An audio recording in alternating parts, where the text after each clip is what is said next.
Assalamualaikum warahmatullahi wabarakatuh. Perkenalkan, saya Asriani sebagai moderator dalam forum presentasi yang akan dibawakan oleh kelompok kami, yaitu kelompok G2, dengan judul presentasi Dampak Polusi Suara. Nah, teman-teman, di sini kami akan menjelaskan beberapa hal mengenai dampak dari polusi suara bagi kesehatan mental kita, serta bagaimana cara mengantisipasi atau cara menangani dari dampak polusi suara tersebut agar tidak terlalu membahayakan bagi masyarakat. Nah, baiklah, selanjutnya di sini kami akan memaparkan presentasi dari hasil diskusi kami yang dimulai dari Dia Mawada. Nah, kepada dia, waktu dan tempat dipersilahkan. Terima kasih kepada moderator. Jadi yang pertama yaitu headline news dari judul yang kami ambil. Ini merupakan contoh berita dari judul yang kami ambil, yaitu mengenai dampak polusi suara terhadap kesehatan, terutama kesehatan mental. Ini contoh beritanya. Jadi polusi atau pencemaran suara adalah salah satu dari beberapa pencemaran lingkungan. Polusi suara digambarkan sebagai penyebaran kebisingan dengan dampak berbahaya pada kehidupan fisiologis dan juga fisiologis manusia. Pencemaran suara atau polusi suara biasanya tidak terlalu dihiraukan dibandingkan pencemaran lainnya. Alasannya efek buruk dari bentuk polusi lain seperti udara, air, tanah, dan juga radioaktif itu dianggap lebih nyata atau terasa. Daerah yang memiliki resiko tinggi terhadap polusi suara yaitu pemukiman yang posisinya dekat dengan jalan raya, bandara, dan juga industri manufaktur seperti industri kecil, industri rolling baja, dan juga industri minyak dan gas. Efek polusi suara terhadap kesehatan mental, jadi otak manusia itu selalu siaga terhadap lingkungan sekitarnya. Jadi jika terpapar suara yang keras secara terus-menerus akan mengakibatkan stres. Salah satu contohnya yaitu gangguan tidur, sulit konsentrasi, dan juga gelisah. Mungkin sekian dari saya, moderator. Terima kasih. Terima kasih kepada dia. Selanjutnya kita lanjut ke materi berikutnya yang akan dibawakan oleh Dwiki Mulyawan. Kepada Dwiki dipersilahkan. Baik, jadi di sini saya akan menjelaskan mengenai definisi pencemaran suara. Apa sih pencemaran suara itu? Pencemaran suara merupakan gangguan atau polusi pada lingkungan yang diakibatkan oleh bunyi atau suara yang mengakibatkan ketidaktentraman makhluk hidup di sekitarnya. Berikut beberapa sumber polusi suara, yaitu generator bising, demonstrasi politik, iklan jalan, lalu lintas dan transportasi udara, acara olahraga, konsumsi dan kegiatan industri, dan juga musik keras dari konser. Pencemaran suara juga memiliki dampak, yaitu pada masalah kesehatan berupa gangguan tidur, gangguan pendengaran, penyakit kardiovaskular, gangguan hormon, dan dapat mempengaruhi status kesehatan mental seseorang. Pada anak-anak, resikonya lebih tinggi terpengaruhinya status kesehatan mental. Bagaimana sih pencemaran suara ini bisa mengakibatkan kesehatan mental? Jadi, pada saat kebisingan terdengar, kebisingan akan mengaktifkan sistem saraf simpatik, bahkan selama tidur, yang dapat memecah tidur dan mengurangi waktu tidur total. Berikut bagan untuk memudahkan kita mengerti bagaimana kebisingan dapat mempengaruhi kesehatan mental. Jadi, bising yang kita dengar pada malam hari atau pada saat tidur itu akan mengakibatkan kebangkitan kortikal. Kebangkitan kortikal ini akan menyebabkan durasi tidur, efisiensi, dan fase tidur terganggu. Karena hal ini terganggu, maka akan menyebabkan gangguan tidur dan masalah mental lainnya.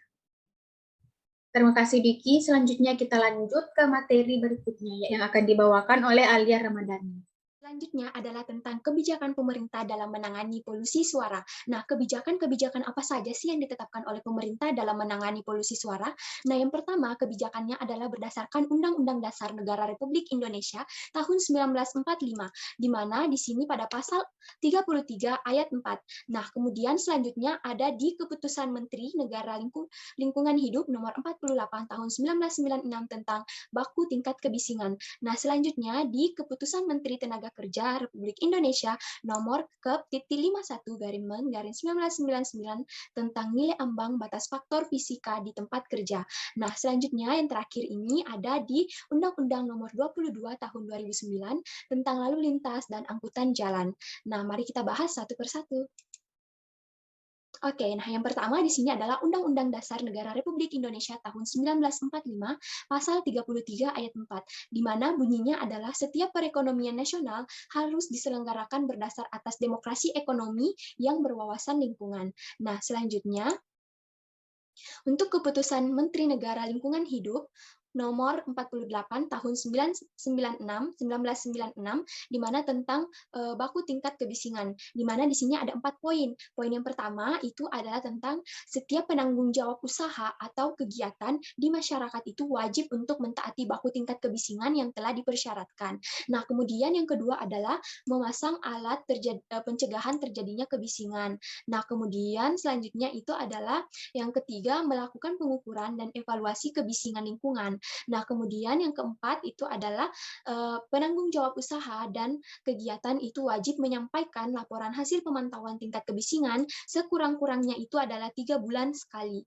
Oke, selanjutnya itu adalah kita bisa melihat di sini adalah peruntukan kawasan lingkungan atau lingkungan kesehatan. Nah, kita bisa melihat untuk yang pertama adalah untuk peruntukan kawasan, di mana misalnya kawasan pada perumahan dan pemukiman ini bisa diukur menggunakan tingkat kebisingan itu dalam satuan desibel, di mana untuk perumahan dan pemukiman ini maksimal itu 55 desibel. Kemudian untuk perdagangan dan jasa 70 desibel, kemudian untuk perkantoran dan perdagangan itu 65 desibel, dan seterusnya.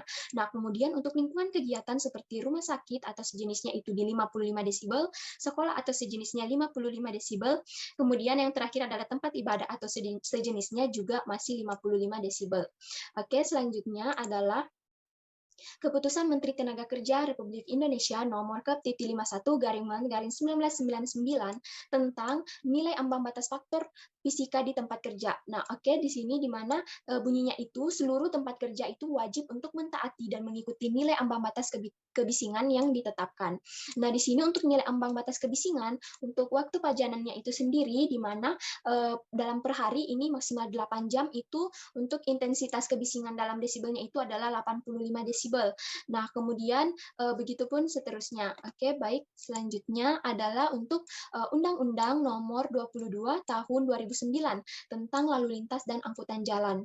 Nah, di mana di sini ada 4 poin juga. Poin yang pertama itu adalah pasal 211 dan 212, di mana bunyinya itu adalah setiap pemilik dan atau pengemudi kendaraan bermotor dan perusahaan angkutan umum wajib mencegah terjadinya pencemaran udara dan kebisingan. Kemudian untuk poin kedua ada pada pasal 48, di mana bunyinya ini adalah setiap kendaraan bermotor yang dioperasikan di jalan harus memenuhi persyaratan teknis dan layak jalan. Kemudian yang ketiga adalah aturan tentang knalpot tertulis dalam Peraturan Menteri Negara Lingkungan Hidup nomor 7 tahun 2009. Nah, kemudian selanjutnya adalah yang keempat, itu pasal 285, di mana berbunyi setiap orang yang mengemudikan kendaraan motor di jalan yang tidak memenuhi persyaratan teknis dan tidak layak jalan itu akan dipidana kurungan 1 bulan untuk roda 2 dan 2 bulan untuk kendaraan roda 4, atau denda maksimal Rp250.000 untuk kendaraan roda 2 dan maksimal Rp500.000 untuk kendaraan roda 4.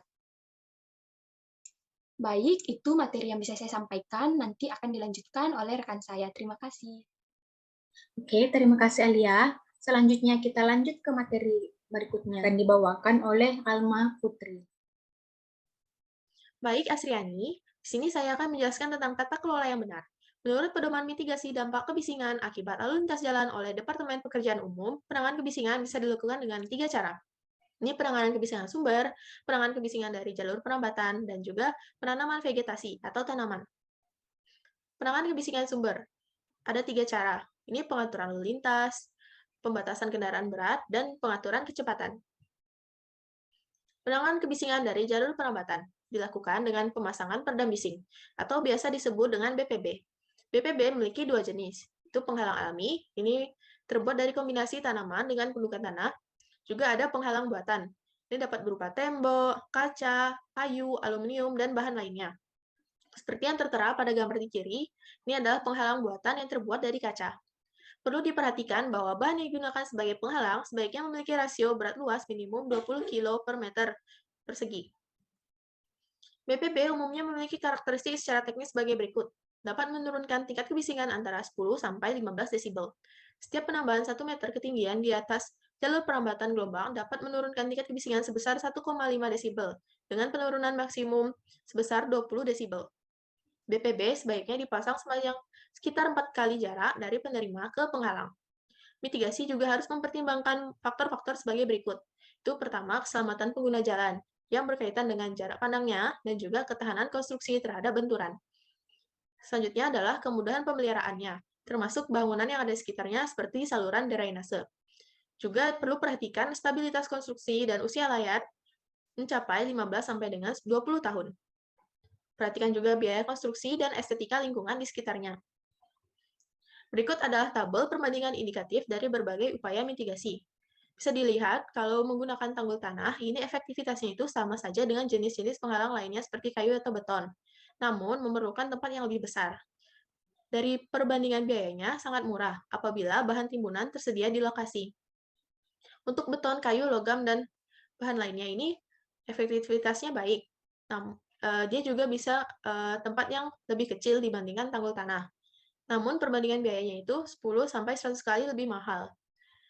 Lalu ada juga jalan bawah tanah, ini gali dan tutup, merupakan pilihan ekstrim dari lalu lintas yang padat sekali, sehingga udah pilihan terakhir. Memerlukan ventilasi apabila panjang lebih dari 300 meter. Untuk biayanya sendiri jauh lebih mahal, bisa 10-16.000 kali lebih mahal dari tanggul tanah. Yang terakhir adalah jendela kaca ganda untuk selubung depan. Efektivitasnya baik, namun hanya pada saat jendela tidak dibuka, tidak melindungi area-area luar. Dan biayanya juga mahal, 5-60 kali dibandingkan tanggul tanah. Yang terakhir adalah penanaman vegetasi. Tanaman-tanaman yang dapat digunakan ada 3 macam. Yang pertama penutup tanah atau cover crops, yang bisa berupa rumput, dan juga leguminosae. Yang kedua adalah jenis tanaman-tanaman perdu. Dan yang terakhir adalah pohon. Dapat berupa pohon akasia, johar, dan pohon-pohon rimbun dengan cabang rendah. Sekian dari saya. Terima kasih. Baik, terima kasih Alma. Selanjutnya kita lanjut ke materi berikutnya yang akan dibawakan oleh Vivi Yulianti, yaitu materi tentang fishbone. Baik, di sini saya akan menjelaskan tentang fishbone dari dampak polusi suara perkotaan terhadap derajat kesehatan mental. Yang pertama, yaitu ada 5 faktor. Yang pertama dari faktor manusia ada 3 poin, yaitu kurangnya pengetahuan terhadap polusi suara, kurangnya kepedulian masyarakat tentang polusi suara, dan kurangnya kepedulian terhadap kesehatan. Nah, di sini bahwasanya terlihat jelas bahwasanya masih banyak masyarakat yang kurang peduli terhadap dampak dari polusi suara tersebut. Selanjutnya yang kedua yaitu dari faktor metode, ada 2 poin. Yang pertama yaitu kurangnya kepatuhan terhadap lalu lintas dan juga kurangnya penanaman pohon di perkotaan. Seperti yang sudah disebutkan sebelumnya bahwasanya penanaman pohon ataupun penanaman rumput bisa membantu perambatan suara. Selanjutnya faktor yang ketiga yaitu faktor sarana, yang dimana kurangnya pembatasan kendaraan berat. Bisa kita lihat juga dalam kehidupan kita sehari-hari bahwasanya masih banyak kendaraan berat yang lalu lintas di perkotaan. Nah, selanjutnya yang keempat yaitu dari faktor dana. Nah, faktor dana itu sendiri yaitu ekonomi yang rendah menyebabkan pekerja harus tetap tinggal di daerah industri atau di perumahan industri. Di sini bahwasanya pekerja yang mempunyai ekonomi yang rendah sulit untuk pindah dari asrama, dari rumah asrama yang telah diberikan oleh pabrik ataupun industri tersebut, sehingga menyebabkan mereka harus tetap bertahan di polusi suara yang sangat tinggi. Nah, selanjutnya yang terakhir yaitu faktor lingkungan. Nah, faktor lingkungan ini ada 4 poin, yaitu yang pertama tingkat pendidikan yang rendah, tempat tinggal di perkotaan, tempat tinggal di area industri, dan juga ventilasi udara yang kurang. Nah, sama seperti sebelumnya bahwasanya tempat tinggal di perkotaan juga merupakan dampak polusi suara yang sangat tinggi akibatnya, karena dari lalu lintas, terus juga dari mungkin konser-konser, terus juga tempat tinggal di area industri juga sama, yaitu seperti kendaraan berat, terus juga pabrik ataupun di perumahan yang dekat dengan bandara. Mungkin sekian dari Fishbone, penjelasan dari Fishbone saya kembalikan kepada moderator. Baik, terima kasih Vivi. Kita lanjutkan ke materi tentang solusi pengendalian polusi suara yang akan dibawakan oleh Syafira Ayudia. Oke, jadi selanjutnya kita bakal bahas mengenai solusi dalam mengatasi polusi suara di perkotaan. Nah, jadi kita tahu sendiri kalau perkotaan itu adalah wilayah yang padat akan penduduk. Jadi otomatis aktivitas dan juga kegiatan masyarakatnya juga tinggi, di mana itu menyebabkan polusi suara itu sulit sekali untuk dihindari. Tapi bukan berarti polusi suara di perkotaan tidak bisa dikendalikan. Nah, sekarang kita bakal bahas nih bagaimana cara untuk mengendalikan polusi suara. Nah, jadi pengendalian polusi suara itu dibagi jadi 3. Pertama itu ada pengendalian terhadap sumber bunyi, yang kedua pengendalian terhadap jalur bising, dan yang ketiga adalah pengendalian terhadap penerima bising. Kita bakal bahas satu-satu, mulai dari pengendalian terhadap sumber bunyi. Jadi kita udah bahas ya sebelumnya, kalau sumber bunyi itu ada banyak, dan mayoritasnya itu berasal dari kegiatan masyarakat. Contohnya tadi kayak kegiatan industri, kemudian bandara, kemudian aktivitas di jalan raya, aksi demonstrasi, dan sebagainya. Nah, seluruh kegiatan dan aktivitas masyarakat tersebut wajib untuk mentaati nilai baku tingkat kebisingan yang sudah ditetapkan oleh pemerintah. Misalnya, udah dibahas juga nih sebelumnya, nilai baku tingkat kebisingan itu ada apa aja. Jadi setiap kawasan itu punya nilai baku tingkat kebisingan yang berbeda-beda. Misalnya pada pemukiman, nilai baku tingkat kebisingannya itu 55 desibel. Artinya area di sekitar pemukiman tersebut tidak boleh memiliki sumber bunyi yang menghasilkan kebisingan lebih dari 55 desibel. Kemudian kedua, dalam kegiatan jalan raya itu alangkah baiknya pengguna jalan raya itu bijak dalam kegiatan di lalu lintas. Nah, jadi misalnya seperti pengendara sepeda motor, itu mohon dihindari dan jangan dilakukan modifikasi pada knalpot, misalnya seperti membuat knalpot brong, karena itu akan menimbulkan polusi suara yang berlebih. Begitu pula dengan penggunaan klakson. Kita harus bijak dalam menggunakan klakson, tidak boleh sering-sering menggunakan klakson kalau tidak diperlukan. Nah, selanjutnya adalah pengendalian terhadap jalur bising. Nah, konsep dari pengendalian terhadap jalur bising ini adalah bagaimana agar kebisingan yang datang dari sumber bising itu tidak terlalu banyak terhantar ke penerima. Misal, salah satu cara dalam pengendalian terhadap jalur bising ini adalah pembangunan barrier. Nah, tadi udah kita bahas juga ya, barrier itu ada dua macam, ada yang alami, ada yang buatan. Kalau alami tadi kayak pohon-pohon, terus gundukan tanah. Terus kalau yang buatan itu contohnya kayak tembok, kaca, terus aluminium, dan sebagainya. Nah, kedua itu adalah pemilihan dan pemakaian bahan atau material dari bangunan dan jalan. Nah, jadi sekarang udah banyak tuh tersedia material-material yang dia itu bisa menyerap bahkan memantulkan total bunyi yang lewat. Jadi itu diharapkan itu bisa mengurangi bunyi yang dihantarkan ke penerima begitu. Misalnya nih dalam pembuatan jalan. Nah, jadi diketahui kalau aspal yang dibuat dari beton padat, kalau diganti dengan aspal terbuka pada kecepatan kendaraan 80 km per jam, dia itu bisa mengkoreksi jumlah bunyi sebanyak 4 desibel. Jadi kita bisa tahu ya, kalau di sini pemakaian bahan atau material dalam membangun sesuatu itu sangat amat berpengaruh dalam pengendalian terhadap jalur bising. Nah, yang terakhir adalah pengendalian terhadap penerima bising. Nah, dalam mengendalikan penerima bising ini, kita perlu perencanaan yang baik terhadap tata guna lahan. Jadi, misalnya seperti gambar di sebelah kiri, itu area sekolah yang dimana itu membutuhkan tingkat kebisingan yang rendah. Tapi di sini dia dibangun di dekat dengan jalan raya yang kebisingannya itu tinggi. Ini tentunya salah ya teman-teman, apalagi di sini sekolahnya itu tidak membangun tembok atau menanam pohon yang bisa menjadi barrier terhadap bising yang dihasilkan jalan raya. Tentunya ini akan menjadikan kegiatan di sekolah itu tidak kondusif. Sama juga halnya dengan gambar di sebelah kanan. Ini salah juga di mana di pemukiman warga malah dibangun sebuah pabrik baut yang otomatis pabrik baut ini kan menghasilkan suara yang besar ya dan kebisingan yang tinggi, otomatis ya warga-warga di pemukiman juga akan merasa terganggu. Nah, begitulah mungkin dari saya, bisa dilanjutkan oleh moderator. Terima kasih. Baik, terima kasih kepada Vira. Selanjutnya kita lanjut ke kesimpulan dan juga saran dari materi yang telah kami buat dan juga kami diskusikan sebelumnya yang akan dibawakan oleh Alfiatunisa. Jadi kesimpulannya itu ada banyak faktor yang mempengaruhi tentang polusi suara. Salah satunya itu dari segi lalu lintas, di mana pengendara motor atau mobil yang memiliki frekuensi suara kendaraan lebih dari standar sesuai dengan ketentuannya. Nah, akibatnya dari polusi udara tersebut selain berdampak pada kesehatan fisik seseorang, juga bisa berdampak pada kesehatan mental seseorang seperti gangguan cemas, depresi, gelisah, emosi meningkat juga. Nah, maka dari itu perlu disadarkan akan pentingnya menangani polusi suara.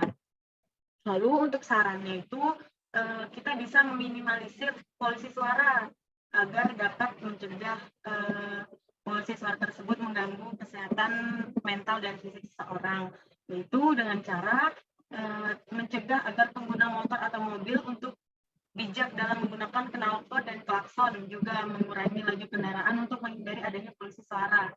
Dan juga perlu juga penyediaan fasilitas anti bising seperti bangunan peredam bising, juga pertimbangan jarak antara wilayah tempat tinggal dengan polusi suara. Nah, teman-teman, sekian dari materi yang kami bawakan. Semoga materinya bermanfaat dan juga membekas pada ingatan kita semua ya. Nah, sekali lagi, demi kejayaan dan juga kesehatan mental kita bersama, saya sarankan agar kita melakukan pencegahan terhadap polusi suara. Contoh kecilnya nih, pada saat kita berada di lampu merah, nggak usah pakai klakson-klakson segala. Kalau kita naik mobil kan masih mending. Kalau gerah, kita bisa nyalakan AC-nya. Tapi kalau naik motor sendiri kan nggak ada AC-AC itu. Jadi kalau misalkan naik motor, udah panas, udah gerah, ribut pula. Terus antriannya itu masih panjang. Kan jadi meng-stres kitanya. Jadi sekali lagi saya ingatkan dan sarankan, yuk kita sama-sama mengurangi polusi suara yang ada. Nah, mungkin cukup sekian juga dari saya. Mohon maaf jika banyak kesalahan. Saya pamit undur diri. Nun wal kalami wa mayasturun. Wassalamualaikum warahmatullahi wabarakatuh.